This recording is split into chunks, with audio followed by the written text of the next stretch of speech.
Good evening दोस्तों, আমি সামিরুল ছোট ট্রেডার। আজকে 16 জানুয়ারি চলুন মার্কেট করি। আজকে 16 জানুয়ারি মার্কেট প্রায় সাইডওয়েজ খুলেছে মার্কেট। তারপরে মার্কেট প্রায় 1 ঘন্টা উপরে গেছে মার্কেট। তারপরে মার্কেট আবার ডাউন ট্রেন্ড এসেছে। মার্কেট প্রায় আজ কয়েকদিন থেকে সাইডওয়েজ মার্কেট চলছে। এই যে জোনে মার্কেট ফেসে গেছে, মার্কেট সাইডওয়েজ চলছে মার্কেট।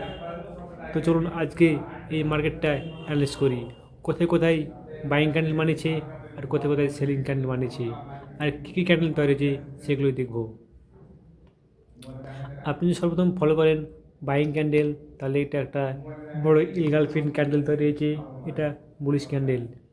এই ক্যান্ডেল তৈরি হওয়ার পরে আজকের যে টপ হাই ছিল সেটা ব্রেক করে যে মার্কেট খুব সুন্দর উপরে যায়। তারপরে মার্কেট অনেকটা উপরে যাওয়ার পরে এই জন্য একটা বড় ইলগালফিন সেলিং ক্যান্ডেল তৈরি করে। তারপরে মার্কেট আবার ডাউন ট্রেন্ড আসতে থাকে।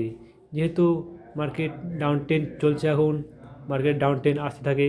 তারপরে এই যে যারা সেল করেছে এখানে, তারা একটু প্রফিট বুক করেছে, যে মার্কেট আবার সেল হয়েছে। এই যে সাপোর্টটার জন্য ছিল, এই সাপোর্টে মার্কেট সময় বিতে মার্কেট এখানেই শেষ হয়ে গেছে আজকে। চলুন দেখি বড় টাইম ফ্রেম করে। তো চলে যাবেন ডেল টাইম ফ্রেমে।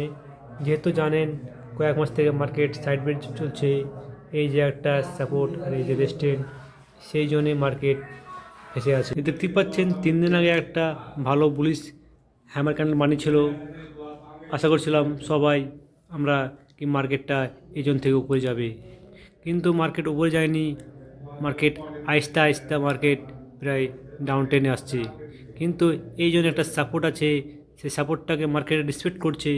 হতে পারে এই সাপোর্টটা যদি ব্রেক করে যায় মার্কেট, তাহলে হয়তো অনেকটা ফল করতে পারে। আবার এমন হতে পারে এই যে সাপোর্ট থেকে মার্কেট আবার আস্তে আস্তে রেস্টে নিয়ে যেতে পারে। তবে ট্রেড করার আগে আপনারা অ্যানালাইজ করবেন, ট্রেড করবেন। ধন্যবাদ।